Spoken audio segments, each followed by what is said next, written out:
चक्र प्रचोदया स्वाहा ओम सदर्शनाय विद्महे महाज्वालाय धीमहि प्रचोदया स्वाहा ओम सदर्शनाय महाज्वालाय धीमहि चक्र प्रचोदया स्वाहा ओम सदर्शनाय विद्महे महाज्वालाय धीमहि ओम नमो वेंकटेशाय ఈ యొక్క వైదిక కల్పసూత్రం తెలిపిన విధంగా మన యొక్క వైదిక క్రతువుని మనం వైభవంగా పూర్తి చేసుకుంటాము.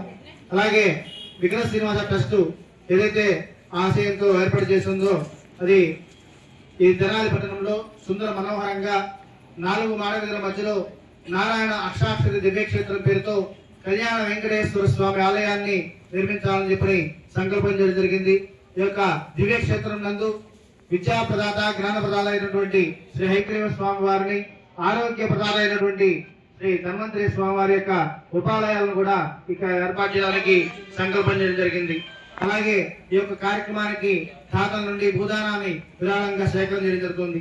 ఇటువంటి బృహత్తర ఆధ్యాత్మిక కార్యక్రమానికి తెనాలి వేదిక కావడం మనందరి అదృష్టంగా భావించవచ్చు. ఇటువంటి కార్యక్రమంలో ప్రతి ఒక్కరిని భాగస్వామ్యం చేయాలని చెప్పి తలంపుతోటి మనం అనేక ఆధ్యాత్మిక కార్యక్రమాలు నిర్వహిస్తూ ముందుకు వెళ్తున్నాం.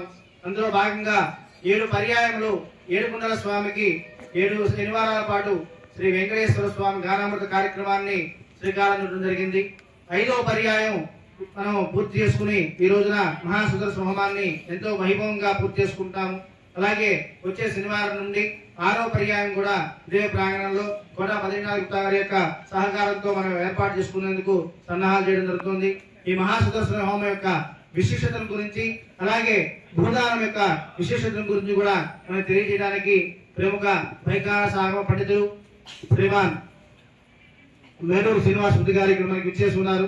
క్లుప్తంగా వారు కూడా మనందరికీ కూడా భూదానం విశిష్టత గురించి, అంటే అసలు భూదానం చేస్తే ఏమిటి, దాని యొక్క ఫలితం ఏంటి, అలాగే సుదర్శన హోమం యొక్క విశిష్టత గురించి కూడా మనకి క్లుప్తంగా తెలియజేయడానికి మనకి ఈ రోజున ఈ వేదిక రావడం మనందరి అదృష్టంగా భావించవచ్చు. వారు తెనాలి సమీపంలోని చంపరి గ్రామంలో గల చెన్నకేశ్వర స్వామి ఆలయంలో అనేక వంశపారంపర్య అర్చకులుగా కొనసాగడమే కాకుండా రాష్ట్ర అర్చక సంఘానికి కూడా వారి యొక్క సేవలు అందించడమే కాకుండా అనేక ఆధ్యాత్మిక కార్యక్రమాలకు కూడా వారు ఎన్నో కార్యక్రమాల్లో ప్రవచనకర్తగా వ్యవహరించారు. మారిషస్ దేశంలోనే కాకుండా అనేక దేశాల్లో కూడా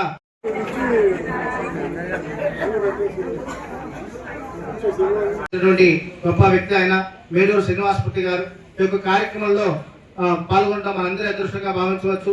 అలాగే ఈ రోజున మహాసుదర్శన హోమం ఎంతో వైభవంగా మనం పూర్తి చేసుకుంటామంటే ప్రధానంగా విఘ్న శ్రీనివాస ట్రస్ట్ ఎన్నో కార్యక్రమాలకి నాంది కలిగిందంటే మహాసుదర్శన హోమం ఒక ప్రత్యేకత ఉన్నది.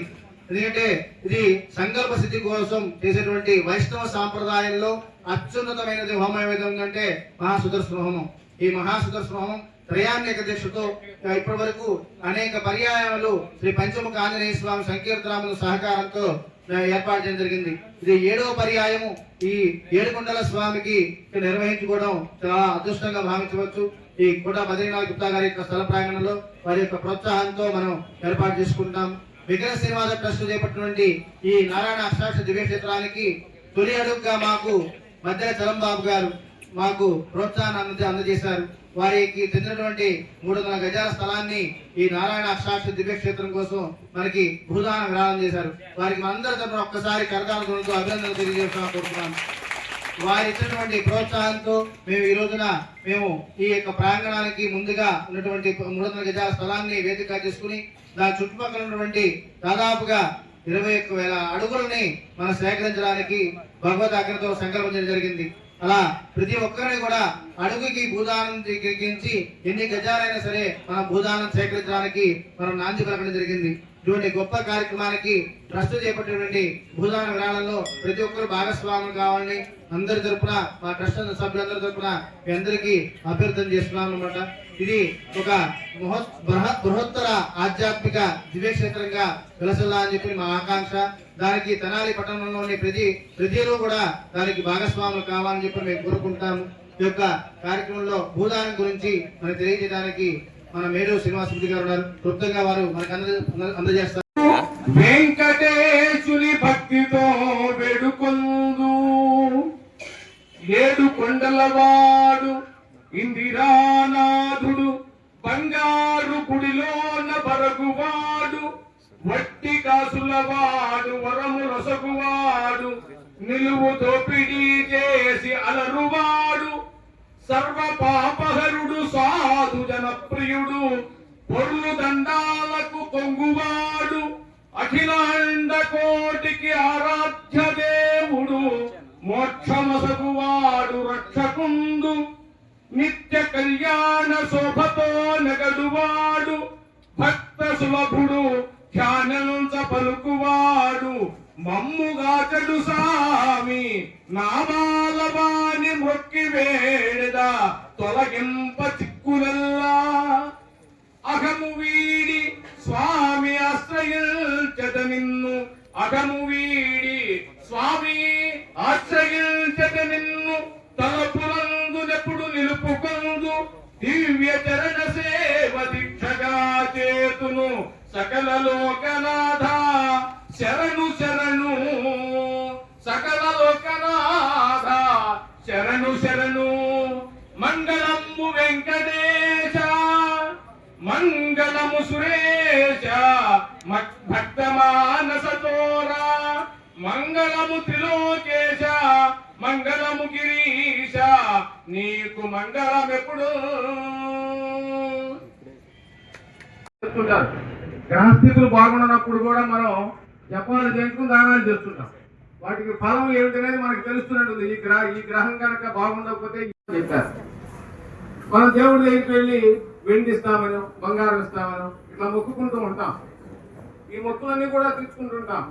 కానీ విష్ణులోక ప్రాప్తి కలుగుతుందట ఆ దాతలకి. అదే విధంగా స్వామి వారికి పవిత్రమైనటువంటి కొన్ని వస్తువుల ద్రవ్యాలని ఇవ్వాలి అక్కడ లోపలికి.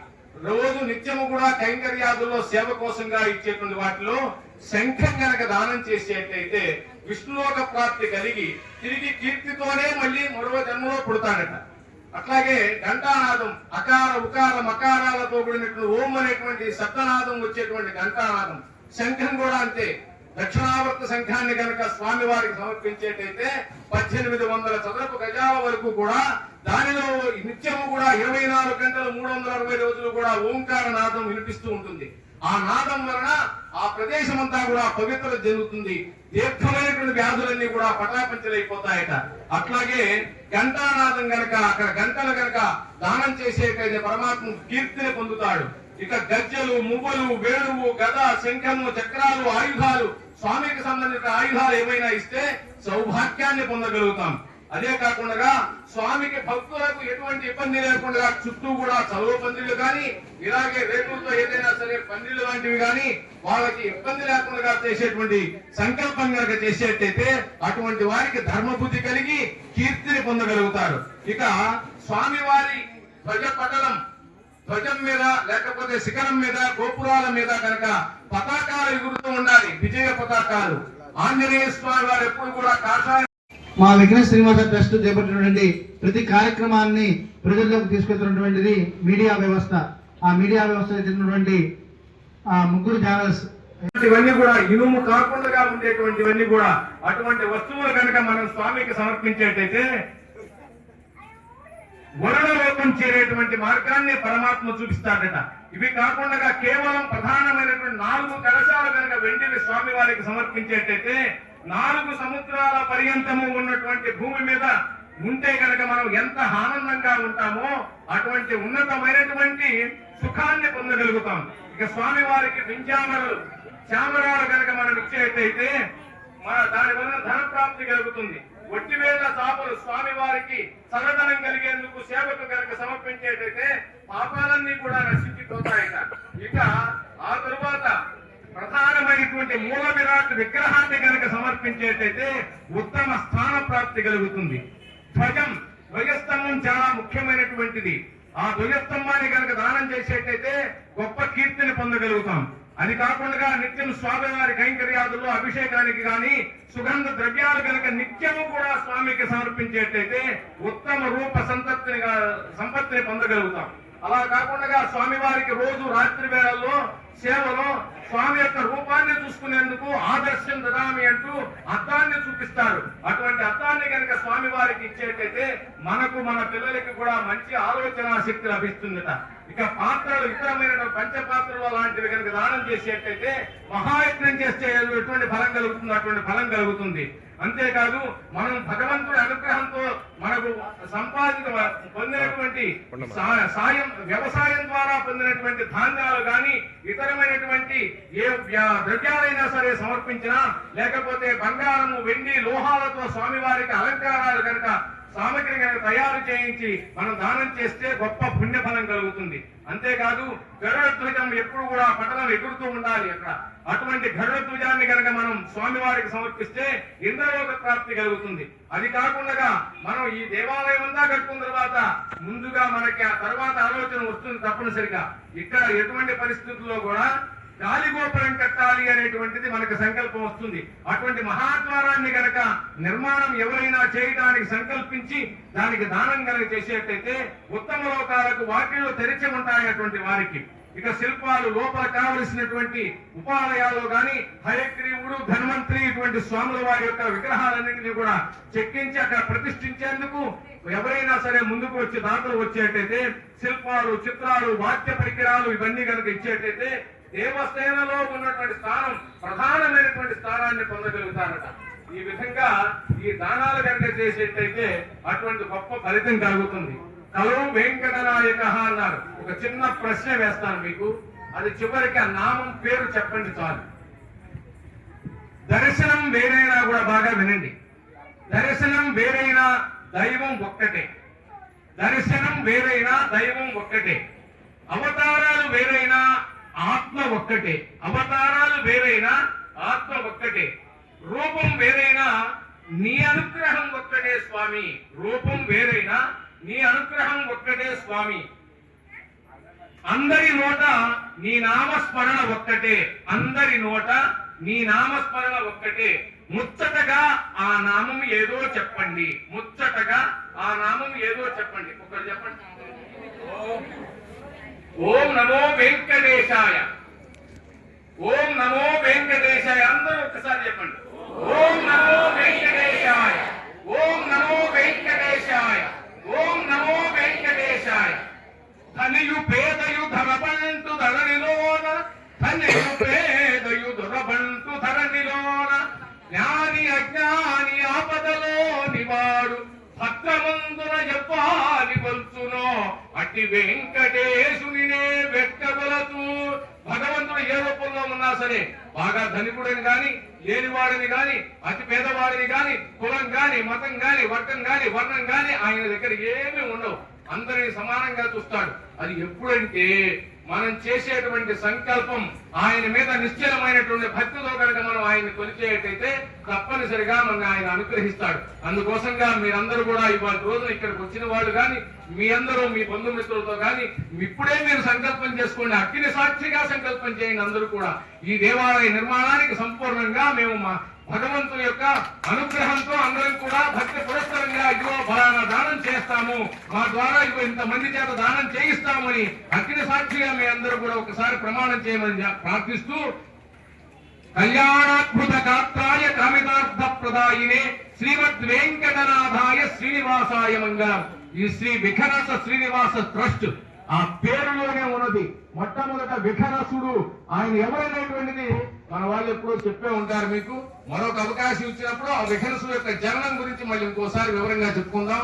ఎందుకంటే కాలాతీతం అయింది, ఇంకా కలాపం చాలా ఉన్నది. ఒక పక్కనేమో క్షుద్బాధ, మరో పక్కనేమో పైన ఎండ ఎక్కువ అయిపోయింది, దాహం అవుతూ ఉంటుంది. అలసిపోయిన వాళ్ళు ఇవాళ రోజున అనారోగ్యవంతులే ఎక్కువ మంది ఉన్నాం. ఆరోగ్యవంతులు అందరూ లేరు.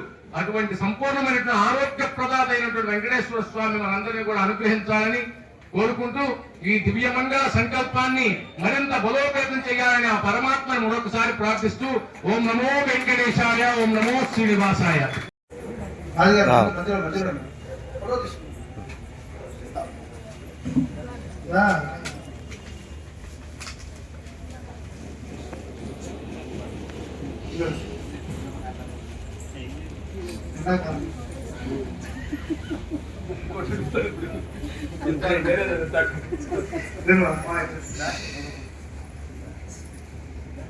అన్న ఒకసారి నుంచి ఫోటో తీస్తాను.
గింబల్ తీసుకొని ఇలా ప్రియాడీలకు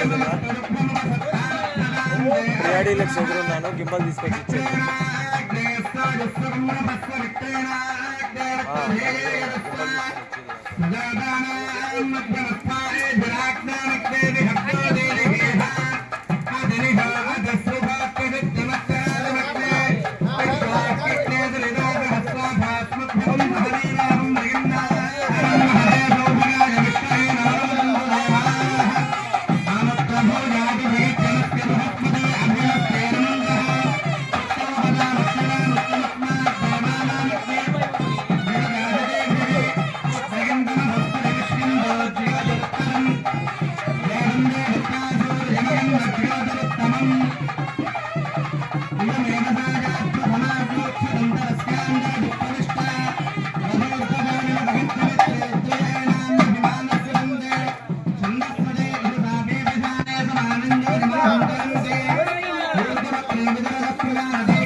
గోవిందా గోవిందా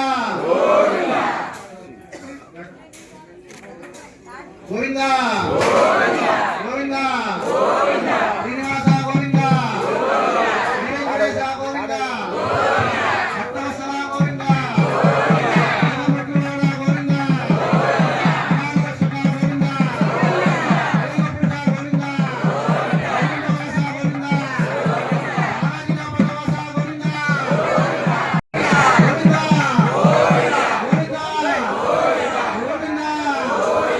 శ్రీ వెంకటేశ భక్తవత్సల భాగవత ప్రియ నిత్య నిర్మల